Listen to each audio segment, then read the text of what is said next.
Walter Hensley looked like a man time had forgotten, gray hair clinging to his rain-soaked forehead, trembling hands gripping an old leather satchel, and eyes that carried both wisdom and weariness. He pushed open the glass doors of Maison d'Or, Manhattan's most exclusive restaurant, where laughter sparkled like champagne and wealth perfumed the air. But tonight, the moment he stepped in, the laughter stopped. Why was this frail stranger walking into a palace of power? How could someone so poor seem so calm amid all that arrogance? And what secret was hiding behind those quiet, tired eyes? The maitre d', Liam Cole, looked him up and down with practiced contempt. "Sir, this establishment has a strict reservation policy."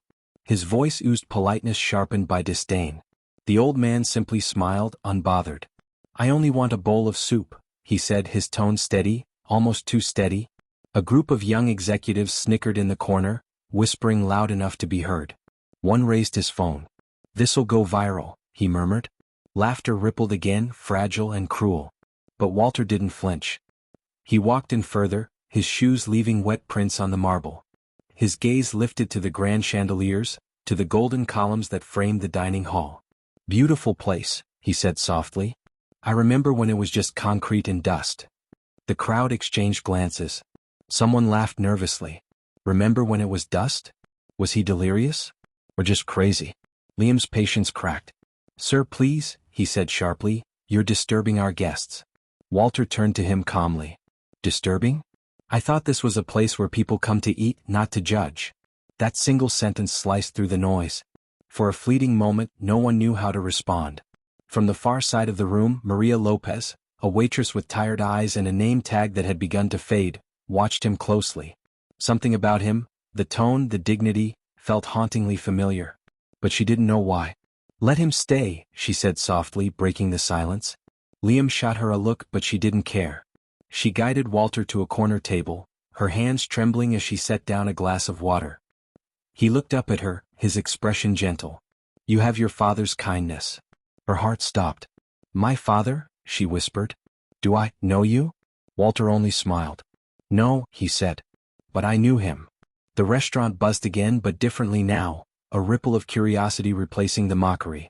And as Liam resumed his fake smile for the cameras, streaming Walter's every move to the internet, no one, not Maria, not Liam, not a single soul, could imagine that the man they mocked would soon turn their glittering world inside out. Because Walter Hensley wasn't a beggar. He was the ghost of a billionaire, come back to test the living. Maria Lopez moved between tables with the weariness of someone who'd been running from life rather than through it.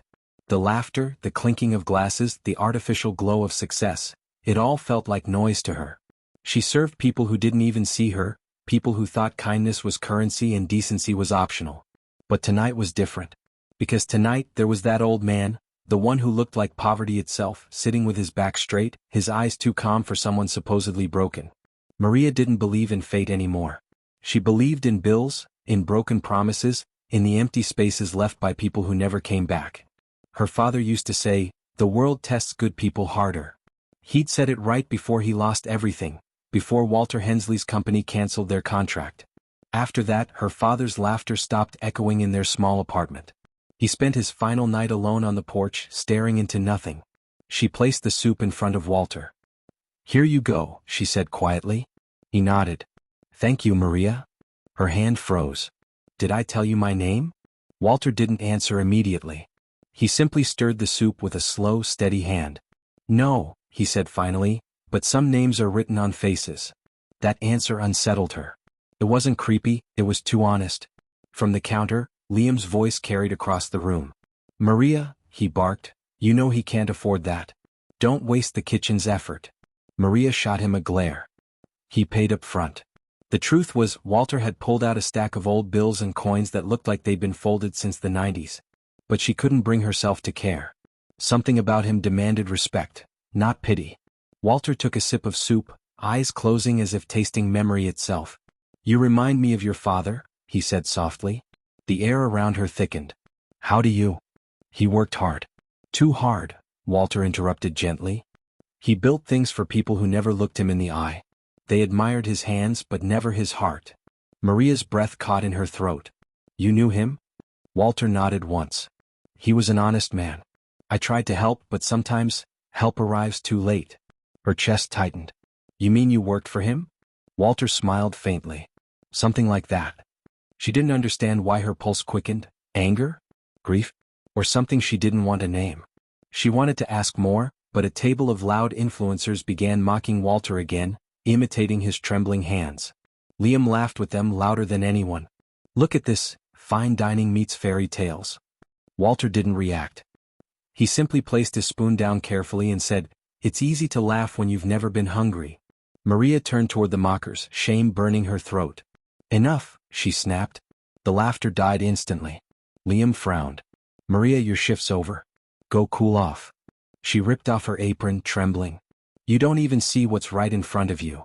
Walter looked up at her and smiled kindly, as if he'd been waiting for her to say that. "Few people do," he said quietly. "But you will." Outside, thunder rolled across the city, a warning that the night storm was only beginning. Liam Cole loved the sound of approval, the soft laugh of a satisfied guest, the ping of a new follower, the validation that came with control. He'd learned early that charm was a currency and cruelty, when delivered with a smile, made people listen. But tonight, as his phone camera glowed in his hand, that validation began to feel hollow. "Ladies and gentlemen," he said to his livestream audience of thousands, his voice smooth as velvet, "you won't believe who just walked into Maison d'Or, the king of soup himself." The chat exploded with laughing emojis and cruel jokes. Liam chuckled, tilting the camera toward Walter, who sat quietly in the corner, spooning soup with slow dignity. "Look at him," Liam continued. "Came in asking for soup like it's a charity kitchen." His followers ate it up. But while the comments rolled in, something small and inconvenient stirred inside him. A memory, faint but sharp. His own father, sitting at their cracked kitchen table in a wrinkled uniform, counting the last of his pay before eviction. His mother's quiet sobs in the next room. He blinked the memory away. That was years ago. That was before he decided he'd never be poor again. Maria brushed past him, muttering under her breath. "You're live streaming a man eating soup. You proud of that?" Liam smirked. "It's called engagement, sweetheart. People love irony." "But what if the irony's on you?" she shot back. He waved her off, but the words stuck. Walter finished his soup and looked directly at Liam. His eyes were tired, yes, but there was no defeat in them, only a quiet knowing. "You enjoy showing the world what you think they want to see," Walter said. "But what happens when they see you?" The chat erupted. "Old man got bars." He roasted him. Liam forced a laugh, but it came out brittle. "Cute," he said. "Maybe you should start a TikTok." Walter leaned forward slightly. "I built this restaurant once," he said, voice low. "The foundations, the marble, the vision. But when greed moved in, I left." Liam frowned. "You built it? What are you, a construction worker?" Walter smiled faintly. "Something like that." The phrase echoed the same one he'd used with Maria. Something like that. A refrain that carried weight no one understood yet. But now the diners leaned in. Curiosity flickered where mockery had been. A businessman whispered, "Wait, what if he's telling the truth?" Liam noticed the shift, control slipping through his fingers. He quickly ended the live stream, pretending to take a reservation call. His hand trembled slightly. He didn't know why. Behind him, the restaurant's pianist began playing an old tune, Blue Horizons, a piece written for a charity gala 2 decades ago. Liam remembered hearing it once at a fundraiser, for an old billionaire named Walter Hensley. His chest tightened. No, it couldn't be. That man was declared dead years ago. He glanced at the old man again. Walter was smiling, not cruelly, not smugly, but with a strange peace. Like someone who had already forgiven him for a sin he hadn't yet realized he'd committed. Outside, lightning flashed, illuminating the glass, the diners, and the quiet man who had returned not for revenge but revelation. Maria Lopez couldn't sleep that night. The image of Walter sitting quietly in the corner of the restaurant replayed in her mind.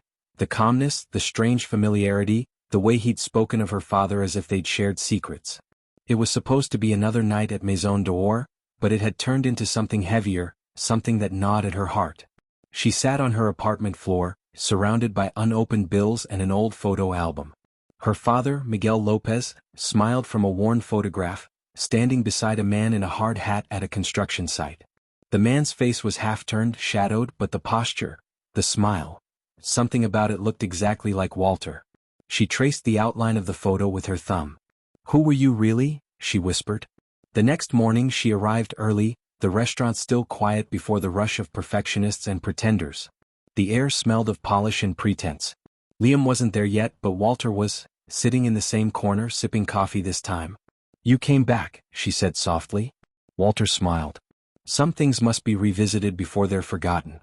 His words made her uneasy. "You said you knew my father. Did you work together?" He nodded slowly. "He helped build this place. With his hands, not just his plants. He was proud, and he should have been. But pride doesn't always pay the rent." Maria's throat tightened.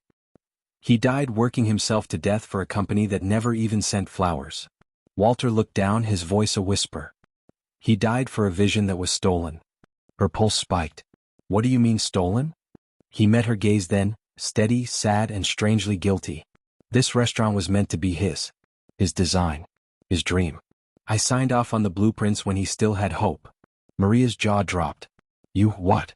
Before Walter could speak again, Liam's voice echoed from the doorway. "Maria. Coffee breaks over, we've got reservations to impress." She turned sharply. "Liam, you ever heard of Miguel Lopez?" Liam froze for half a second, a hesitation too brief for most to notice but not for her. "Can't say I have," he lied smoothly.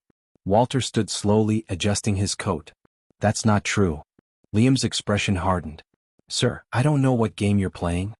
"It's not a game," Walter interrupted, his voice calm but laced with authority. "You were an intern here once, weren't you, Liam? Back when Miguel's blueprints hung on these walls. You were the one who delivered them to the investor board." The color drained from Liam's face. "You're mistaken." Maria's heart pounded. "What is going on?" Walter's gaze softened as he looked at her. "Your father wasn't forgotten, Maria. He was erased." The words hit like thunder. She staggered back, gripping the table for balance. Liam turned away quickly, muttering, "Don't believe him. He's a senile old man." But Walter didn't flinch. "Maybe," he said, "but even the senile remember truth better than liars forget it." The silence that followed was thick, electric. Maria stared at Liam, seeing him, really seeing him, for the first time. And she didn't like what she saw. Outside, morning light spilled through the glass, sharp and cold, illuminating the cracks in Maison d'Or's perfect image. The restaurant had never felt this quiet. Usually, Maison d'Or pulsed with the clatter of forks, laughter, and the shallow sparkle of status. But this morning, as Walter Hensley's calm voice hung in the air, even the chandeliers seemed to listen. Maria stared at him, her hands trembling slightly. "Erased?" she repeated. "You're saying they stole my father's work?" Walter nodded. "Miguel Lopez designed the foundation of this place. The curves, the acoustics, the subtle symmetry, it was his artistry. But when investors wanted something faster and cheaper, your father was pushed aside. His name vanished from the plans overnight." Her eyes filled with tears. "But, you said you signed the blueprints." Walter looked away, guilt flickering across his face. "I did. I was the financial backer then. I trusted the wrong people. I left the company to my board while I went abroad for treatment, and by the time I returned, your father had been blacklisted." The truth hit her like a punch. "You mean you let it happen?" Walter's voice broke. "Yes." Liam stepped forward, trying to regain control.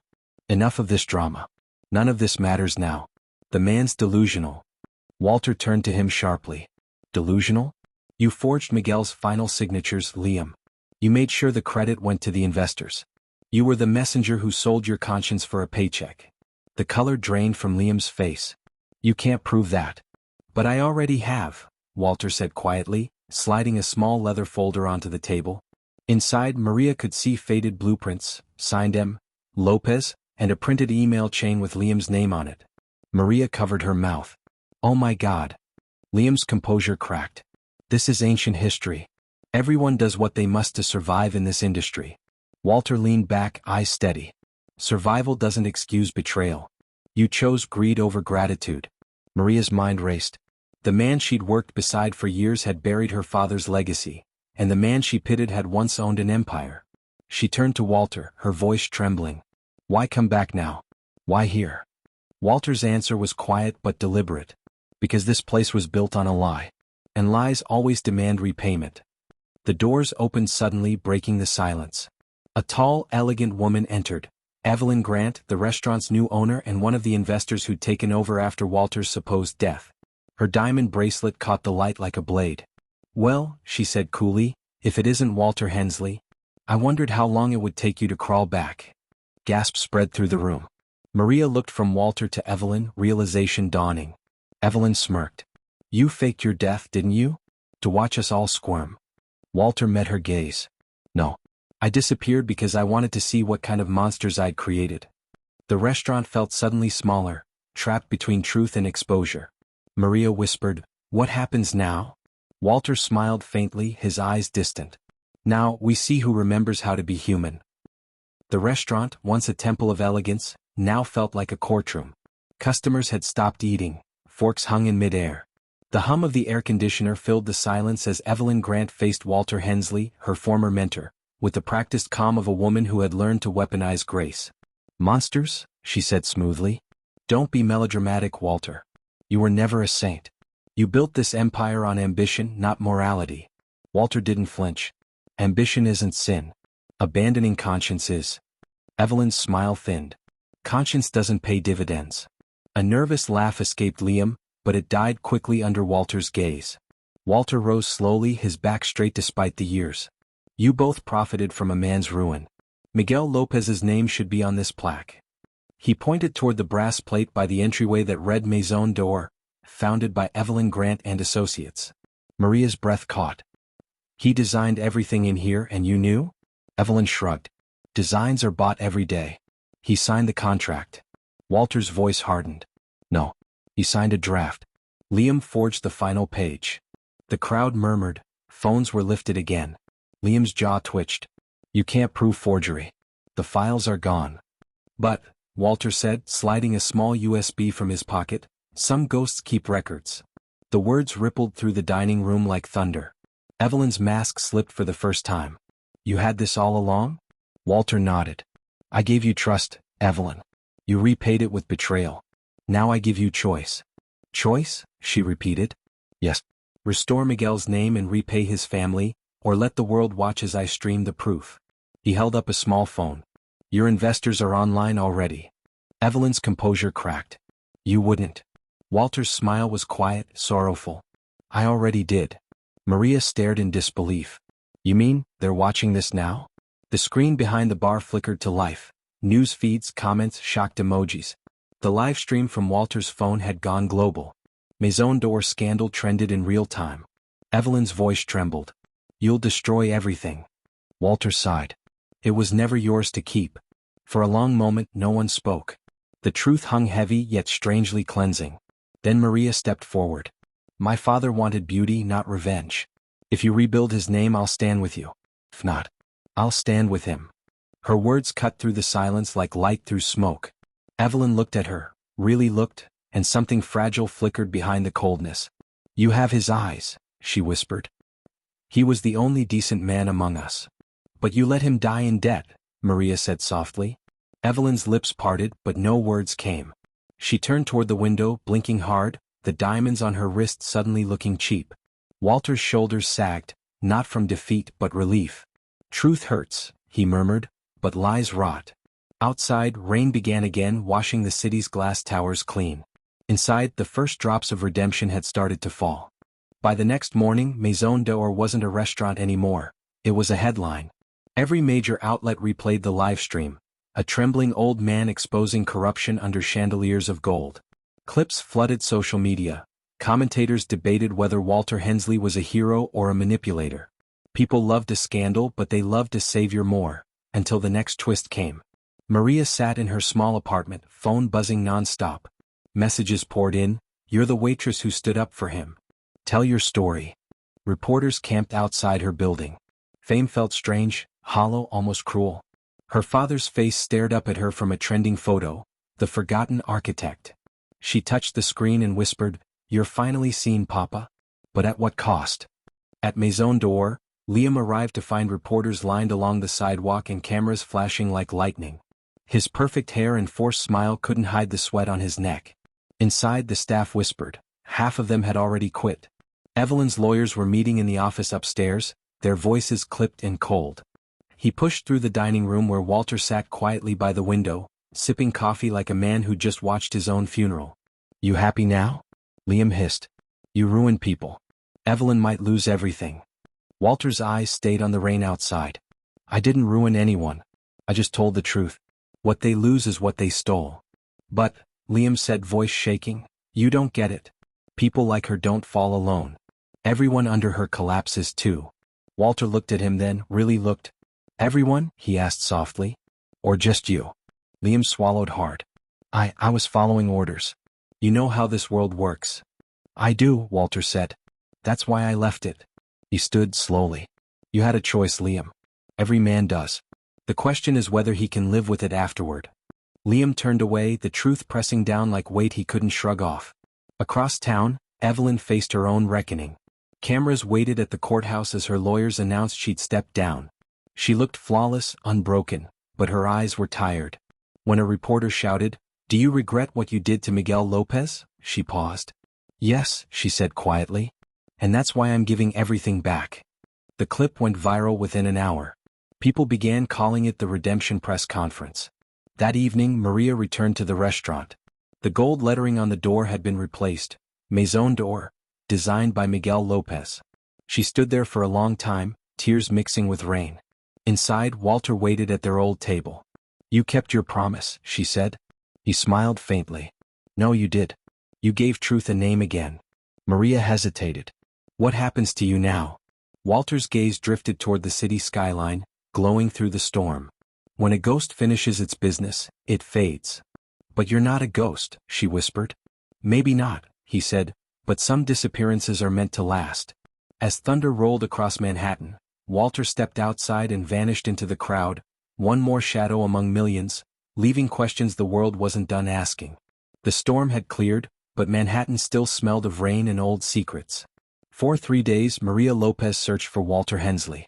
She checked hospitals, shelters, even the park benches near the river. Every night she replayed his last words, "When a ghost finishes its business, it fades." He had vanished completely, but the world he left behind hadn't stopped moving. News anchors now called him the Phantom Philanthropist. Anonymous donations appeared in construction unions, scholarship funds, and housing programs under the name WH Foundation. Each story made Maria's heart tighten. He's still out there. She followed a rumor to an old community center in Brooklyn, the kind of place her father used to volunteer in before the debts consumed him. The front door was propped open, paint peeling, the air thick with the smell of soup and disinfectant. Children's laughter echoed down the hall. Inside, an elderly volunteer looked up from the counter. "You're looking for the man with the cane, aren't you?" Maria's breath caught. "Yes." "Where is he?" The woman smiled faintly. "He said someone would come. He left this." She handed Maria a worn envelope sealed with wax. Maria sat on a bench outside and opened it. Inside was a handwritten letter and a small brass key. "Maria. Some men spend their lives building monuments. Others spend them learning why they shouldn't have. When I left this world, I thought money would outlive morality. I was wrong. Your father reminded me that a good design needs an honest foundation. I failed him once. Perhaps this can make it right. Use the key. The address is below. WH." At the bottom was an address in Queens, an abandoned warehouse she recognized from her father's old sketches. She went there at dawn. Dust floated like ghosts through broken windows. In the center stood a covered structure, a small cafe built entirely of recycled wood, the sign half-painted, Lopez and Son Cafe. Her hands trembled as she pulled away the tarp. Inside, everything gleamed, new machines, stocked shelves, a single framed photo of Miguel Lopez shaking hands with a younger Walter Hensley. On the counter lay legal documents transferring ownership of the cafe to her name. Maria sank to her knees, sobbing, relief, grief, disbelief colliding. She whispered to the empty room, "You came back to finish my father's dream." Outside, the sun broke through the clouds, lighting the faded mural across the street, a pair of hands holding a city skyline. Someone had spray-painted words beneath it, "Build what lasts." Maria wiped her tears. "I will," she said softly. "I promise." For the first time in years, she felt the quiet warmth of peace, not the glittering kind sold in fine restaurants, but the kind earned through truth. She locked the cafe door behind her, the brass key warm in her palm, unaware that another mystery waited inside the letter's final folded corner.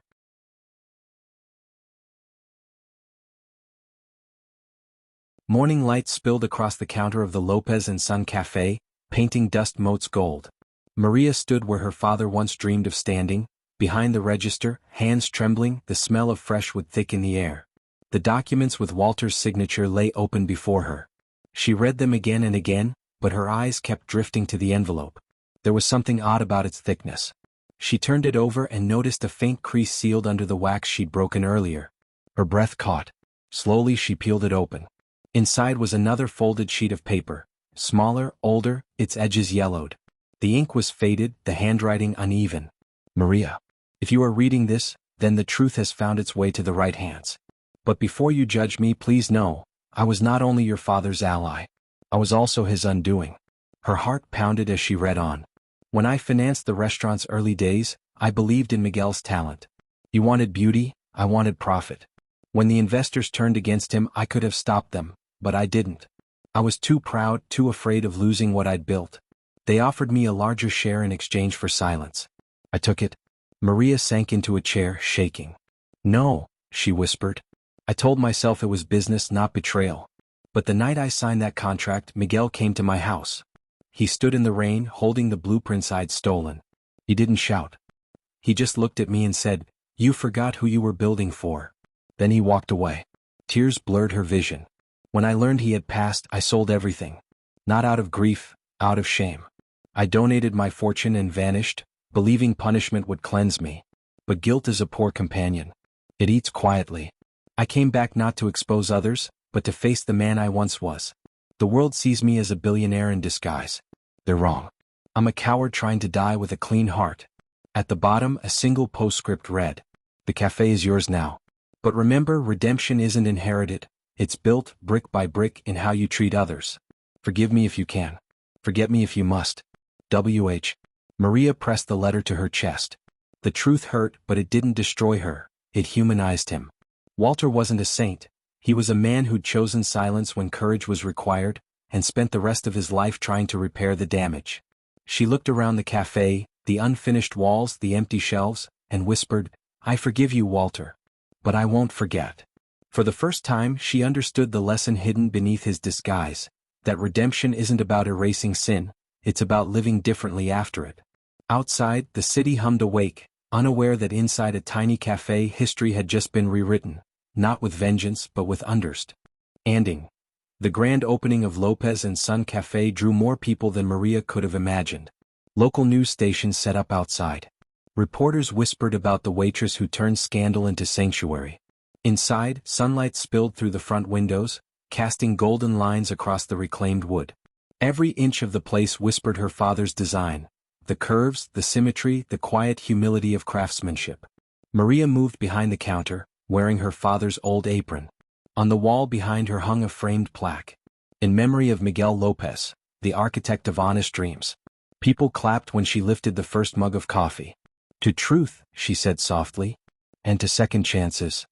The crowd cheered, but as the noise faded, a man in a gray coat stepped forward, his face half hidden by a hat. He looked older, thinner, but the posture, the eyes. Maria froze. "Walter." The man smiled faintly. "You always did notice the quiet things." She rushed toward him, tears blurring her vision. "You're alive?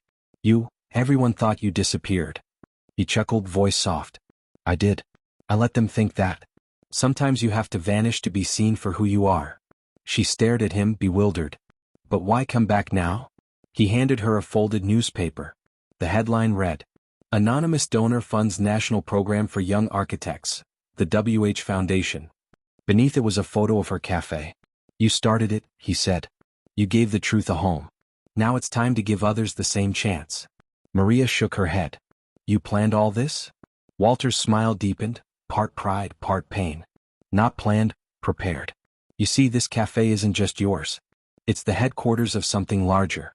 The profits go to fund scholarships under your father's name." Her breath caught. "But why tell me now?" He leaned closer. "Because soon I won't be here to tell you again." She frowned. "What do you mean?" Walter removed his hat. Beneath it, his skin was pale, fragile, the marks of illness etched deep. "The doctors gave me 6 months. That was before I came back. I just needed to know Miguel's dream would live on." Maria covered her mouth, tears falling freely. "Why didn't you say something?" He smiled weakly. "You needed a reason to believe in life again, not pity." She hugged him tightly.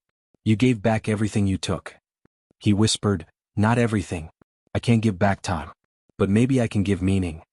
Moments later, as she turned to serve another customer, Walter slipped quietly out the door, leaving only his cane leaning against the counter. Later that night, Maria found an envelope taped beneath it. Inside was a single line written in his trembling hand. The billionaire was never in disguise. The disguise was believing worth came from wealth. Maria held it to her heart, looking out at the quiet city. The lights of New York shimmered like stars over the cafe sign, Lopez and Son. And somewhere in that endless sea of people, the ghost of a man who had once lost himself smiled, finally at peace, because he had taught the world that the richest life is the one rebuilt from truth.